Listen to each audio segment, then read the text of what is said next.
Kenapa korang semua kena pilih Team Radfi untuk membantu masalah wifi korang, ataupun senang cerita, senang menyenangkan ataupun menyelesaikan masalah wifi korang? Korang tengok sendiri macam mana kita open setup. Sangat senang dan tidak ada masalah pun. So lepas tu apa korang nak lagi? So kalau korang tahu macam mana setup yang kita orang gunakan, korang tengok sendiri dekat sini.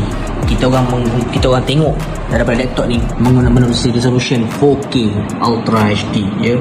4K Ultra HD 2160p, iaitu 4K Ultra HD. Dan korang tengok kat sini, no lagging, no buffering, tidak ada sebarang masalah pun. Kalau korang nak tengok video tu secara smooth dan sebagainya, kalau korang nak tengok YouTube, semua sekali tidak ada masalah sekalipun. So kalau korang semua berminat, boleh hubungi kami